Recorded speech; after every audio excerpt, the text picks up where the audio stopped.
am your substitute teacher, Mr. Pacitti, and this is Sam's classroom here in Memphis, Tennessee. So put away your mobile phones, put away your Wrestle Kingdoms. We've got SmackDown to talk about. It's time to concentrate, it's time to study. This is SmackDown, and this is Graded.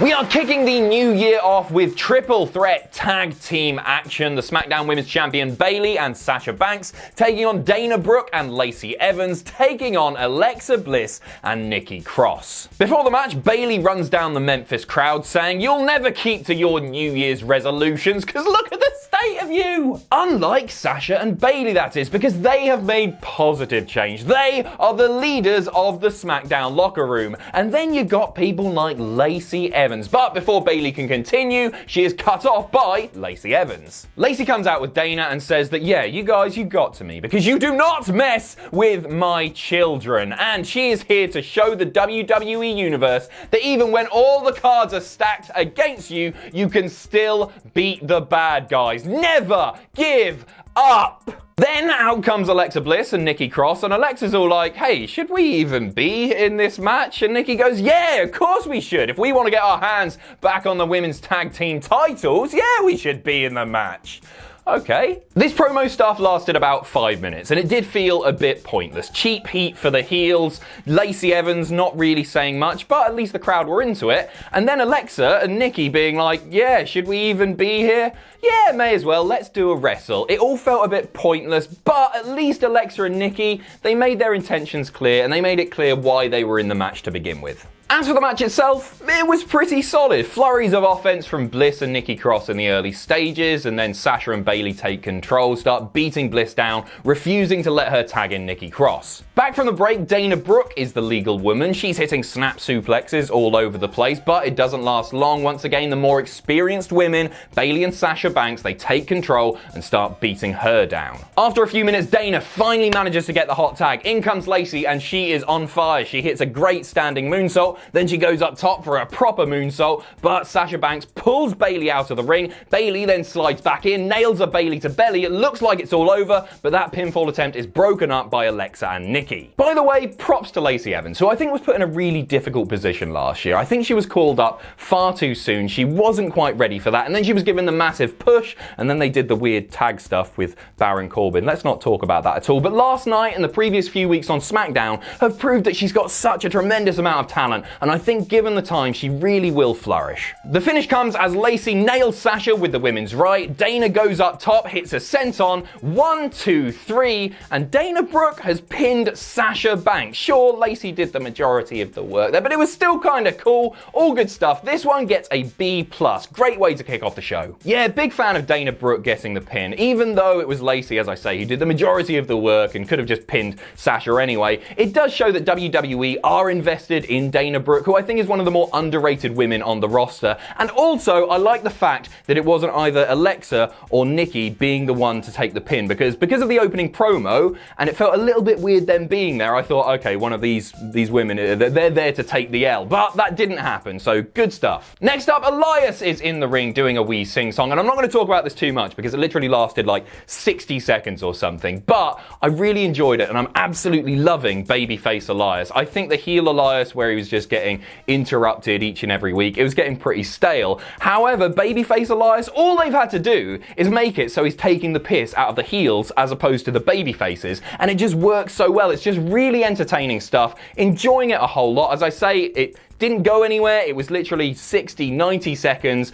but it was really entertaining. I sat there smiling the whole time, and it was a nice little palate cleanser after the match before we get to the next one. Next up, it's time for Shorty G versus Dash Wilder of The Revival in a match that was set up earlier in the night in a backstage segment where The Revival were very nasty to little Shorty G. All good stuff here, just two great wrestlers being great at wrestling, as you would expect from Shorty G, I can't call him that, from Chad Gable and Dash Wilder. But it doesn't last for long at all. Dash Wilder is trapped in the ankle lock. He quickly taps out after just a few minutes, and then Scott Dawson comes in the ring and they start beating down Chad Gable when all of a sudden, fella, I know that's not what he says, but Sheamus is back. So Sheamus is here, he heads down to the ring, he's gonna make the save, he's a good guy. No, the Revival, they hightail it out of there, so Sheamus just nails Gable with a bro kick. That's your lot, welcome back Sheamus. Decent stuff, not much to say about the match itself, which gets a B-. It wasn't really a match anyway, it was just a way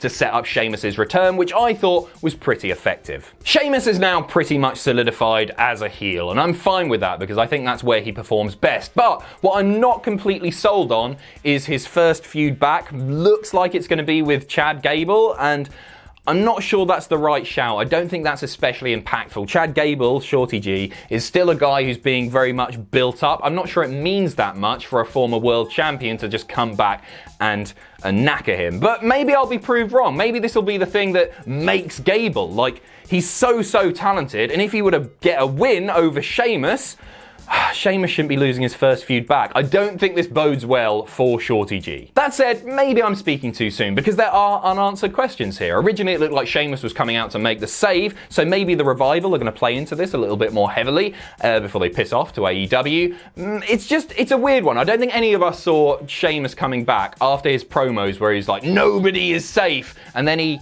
goes for Chad Gable. So maybe there's more to the story. Time will tell. Kofi versus The Miz is up next in another match set up in a backstage segment earlier in the night where The Miz just lost it after Kofi and E presented him with some lovely 2020 pancakes, celebrating what a great decade The Miz has had. But The Miz, his mental state isn't great. We'll get to that in a little bit. The Fiend very much still playing on Mike's mind. Decent enough match here too. These guys have wrestled like a million times, so we know what we're getting. They've got great chemistry, obviously. It lasted like 5 or 6 minutes. It was largely competitive, back and forth stuff. And then all of a sudden, Kofi rolls up Miz, 1, 2, 3, that's your lot. Except that is not your lot. Miz ambushes Kofi from behind, gets up the ramp before Big E can get to him, and then he starts berating the audience, shouting, after everything I've given you! And the heel turn is complete, and I love this. Some are critiquing this, saying, oh, it came out of nowhere. But first of all, I really like that. There were obviously hints of it earlier in the night in the backstage promo, but more importantly,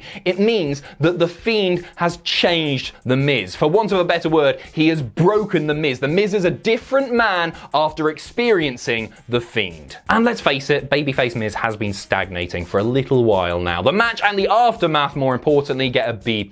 Really enjoyed it. Speaking of aftermath, we then go backstage. Kathy Kelly wants an interview with The Miz. Knockety knock knock knock on his door. It's not The Miz that answers. It's bloody Jomo, John Morrison, who basically just goes, The Miz has nothing to say right now. And that is very exciting in itself because I loved Miz and Morrison together. Sure, it's a bit underwhelming to have Morrison his first like TV appearance if you don't count like the backstage stuff, and I think he popped up on the bump or whatever it was. His first thing just being a backstage promo, but the tease of The Miz and Morrison together. Imagine the matches that they could have with Kofi and Big E. That is gold right there. Really excited about that. Welcome back, Morrison. Welcome to SmackDown. Next up, Otis takes on Drew Gulak. It's revealed earlier in the night that Otis's mama saw what Dolph did to the cake last week. So Drew comes out and he starts running down Otis, and he's prepared a slideshow of lots of reasons that Mandy Rose will never date Otis. But before he can get into it, Otis just grabs him, hoists him over the top rope. The match is on. And the match doesn't last long at all. Otis just batters him all over the place. He hits the caterpillar and then he goes up and hits a Vader bomb, which I'm all for. That's your lot. This one gets a C+. Otis has been my favourite part of SmackDown for many weeks now. I just find him so captivating, so entertaining to watch. He's really lovable. There's something very special about Otis, but this week it wasn't especially great, was it? Sure, this stuff, it furthered the storyline, but it wasn't the most memorable of SmackDowns for Otis. It was still fine. The match was nothing to write home about, hence the C+. Sorry, Otis. Braun Strowman versus Cesaro is up next, and initially when this was announced, I wasn't especially excited about it. Like, I really like Braun, and I really like Cesaro, but I was like, okay, yeah, that'll be an alright match. But actually, this was one of my favourite matches on last night's SmackDown, and I think that's because it was so different to everything else on the card. I hope we see more of Braun and Cesaro together. Obviously, obviously the plan is to get Braun to Shinsuke Nakamura and the IC title and all of that, probably at the Rumble. But actually, these two together, I think it was quite special. Lots of cool moments here. I especially liked it when Cesaro and Braun were exchanging shoulder tackles, a sort of test of strength, and Cesaro nails him with one, and he looks really good and everything, but then Braun just comes in and he just lays Cesaro out as expected. And Cesaro making Braun Strowman look like an absolute beast. It's not difficult to make Braun Strowman look like a beast, but some people do it better than others, and Cesaro, as always, making his opponent, as well as himself, look like $1,000,000. Lots of shenanigans and interference from Sami Zayn and Shinsuke Nakamura on the outside. They, of course, accompany Cesaro to the ring. This allows Cesaro to get the upper hand a few times, but it never lasted especially long, with Braun Strowman just demolishing, just running through everyone. Literally did the running thing on the outside, taking everybody out. They get back in the ring. I really like the finish here. Cesaro gets the upper hand once more, sets up for the neutralizer, but Braun Strowman manages to reverse it, running power slam, 1, 2, 3, that's your lot, except it's not your lot because Shinsuke Nakamura then rolls in, Kinshasa, and this segment finishes with a nice stare down between the Intercontinental Champion Shinsuke Nakamura and Braun Strowman just as he's recovering, and I'm really looking forward to that match. I think that could be special too. This one gets a B+. As I say, it felt different from everything else on the card, and actually the Intercontinental title is starting to feel like it really means something again, and when you've got guys who have been in the main event scene before like Braun Strowman challenging for it, it definitely elevates the title, and that's a good thing too. Main event time, and holla holla, player, it's tag team action as Roman Reigns and Daniel Bryan take on King Corbin and Dolph Ziggler. Roman beats up Corbin for a bit and then he beats up Ziggler for a bit. Great analysis here. He then tags in Daniel Bryan. Daniel Bryan starts clearing house and then he starts yesing and the lights start flickering and we hear that maniacal Bray Wyatt laughter, and then we go to commercial. As we come back from that commercial, Reigns is the legal man once again. He's getting beaten down by the heels thanks to various nefarious tactics. Let's fast forward to the end because that's what I want to talk about quite a lot. There's lots of finisher spam, like Reigns hits the spear, then there's a super kick by Dolph, and then the running knee by Daniel Bryan. It looks like he's got it won, and then all of the lights go out. And who could it be? It's the Fiend. The Fiend emerges, but Bryan, he's brave and he goes for a running dive out the ring. It looks like he's going to take the Fiend out, but of course that doesn't last long either.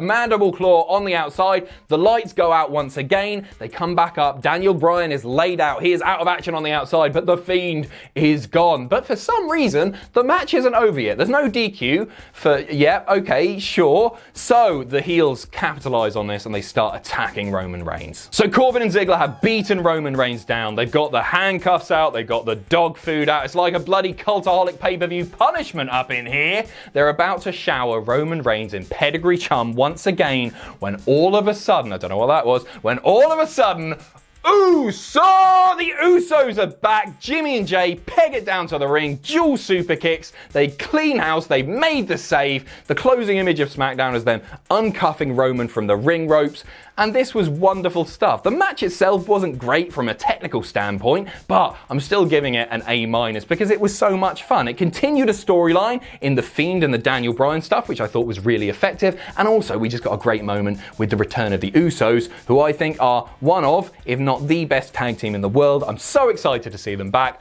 and I'm very sad that I won't get to talk about them because I do Raw Graded, which is a 3-hour show, not 2 hours. And that's the thing, Raw and SmackDown, especially this week, it's so night and day. I thought SmackDown this week was really, really fantastic. I'm giving it an A-, and I know that doesn't make sense because it's not a mean average of all the other grades. I only gave one match an A-, so it shouldn't be like that. But it was really consistent. It was just a consistently entertaining show. And with all the big moments, the returns and stuff, and John Morrison popping up backstage, you got Sheamus, you got the Usos, and some decent matches too, it felt like a SmackDown after WrestleMania. It felt like this was a big deal. It felt like they've gone all out in the first SmackDown of the year. I wish I was doing SmackDown Graded every week so desperately. But yeah, a very, very good show. I'll see you on bloody Tuesday with the Raw Graded episode. Can't wait for that. Really, really excited for that. Anyway, Happy New Year. Hope you had a bloody lovely Christmas. I was gonna do a joke, but then I thought, no, this is the first show of the new year. I'm going to be like SmackDown, and I'm going to do something special. So I was going to do a juggling demonstration.